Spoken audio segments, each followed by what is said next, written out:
Hello, friends on the internet. So, Mama probably told you to eat your vegetables, but she probably didn't know the actual reason why.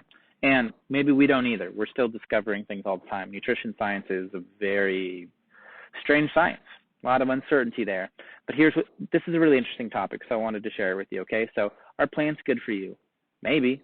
Probably. There's some good scientists that say, yeah, a little bit, but not worth the downside, okay? And that's because in the world you have things like nutrients and you have anti-nutrients, okay? We'll get more into that in a little bit. What I want to talk about first, though, is why do we think plants are healthy for you? Well, because of nutrients, right? But every nutrient you can get in a plant, you can get in animal products, okay? Even things like vitamin C, you can get in any muscular tissue, also liver, heart, etc., okay?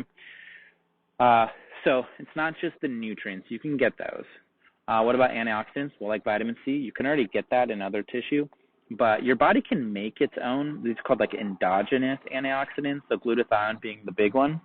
And you can get glutathione. Sorry, there's a plane going over, but I'm a one-take, one person. We're not going to redo this, okay? So glutathione, your body can make that, and there's good studies showing that when you stress the body appropriately through like exercise or things like saunas, cold water plunges, that the next day you'll see an increase in natural glutathione in the body, which is your number one antioxidant. And then the other thing is alkalinity, right? Your body needs to balance pH. If your blood pH gets off at all, you die.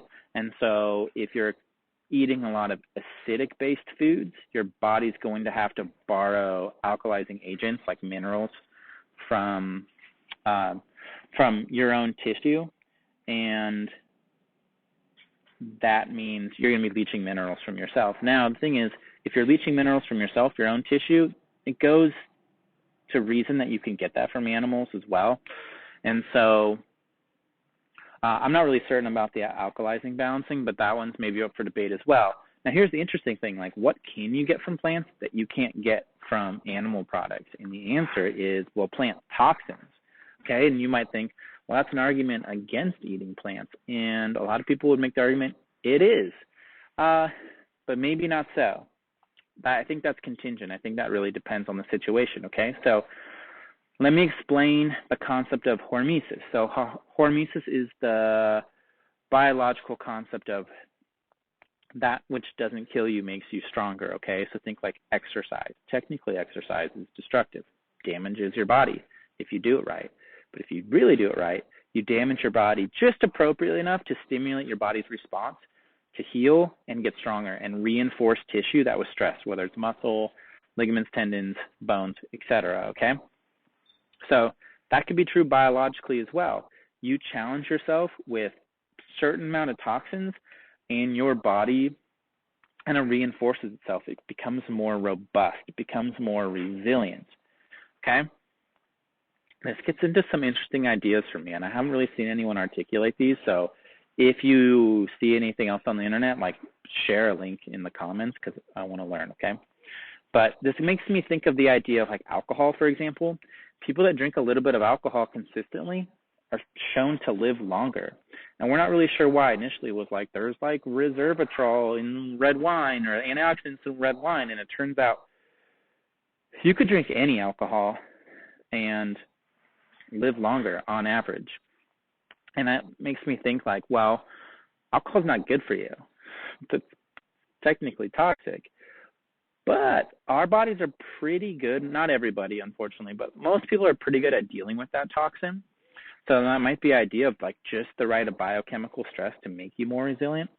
Who really knows? It's kind of interesting to me. Now, getting back to these plant toxins, so common ones you see in plants. And again, why do plants have toxins? Well, because they don't want to be eaten. Just say a lot of plants don't. Some do, like blueberries, because blueberries reproduce by being eaten, and then some big animal, sorry for that truck back there again, one take wonder, I'm not going to do this again. So a big animal will eat a blueberry, and then they'll go spread the seeds in a field, and you have wild blueberries, okay? So blueberries want to be eaten, and they have really no toxins in them, unless you consider sugar a toxin. That's up to you.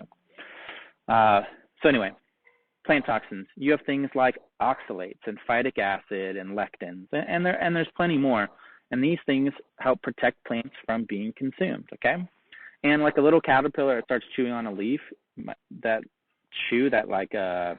agitation will release enzymes that then can produce these toxins. And a big dumb animal like us, we'll just eat them and we'll be fine. And I think for the most part, that actually made humans stronger.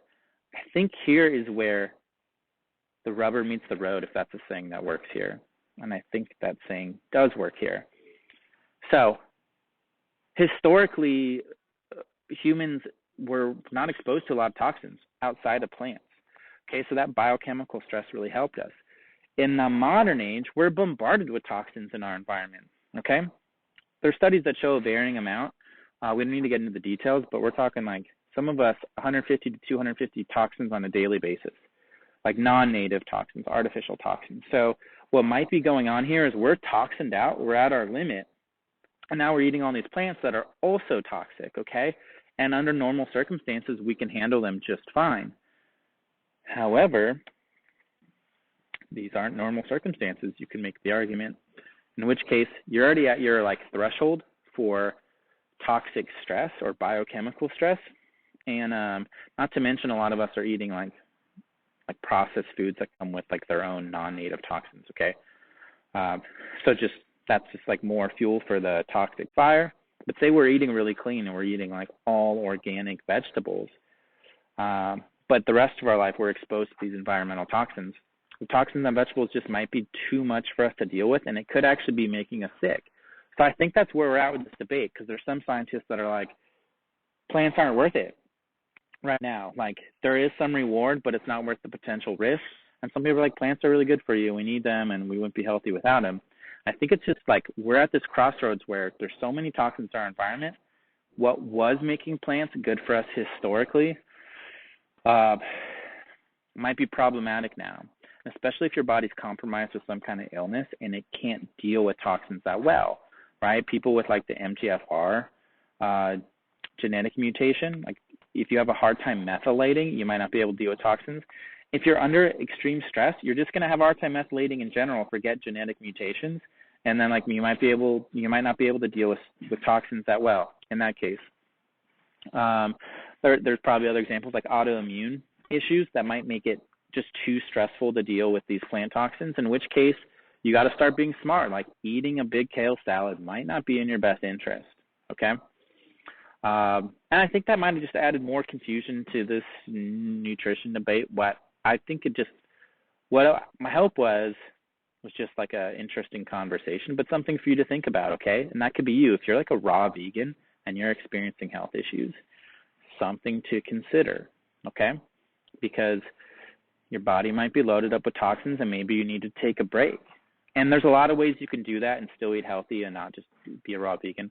But it does get nuanced and complicated. So if that's you and you're confused and you want to talk to somebody, in the show notes below this video, there's ways you can reach out to me, and I'd love to help you individually on this, because it can be confusing and it can be overwhelming.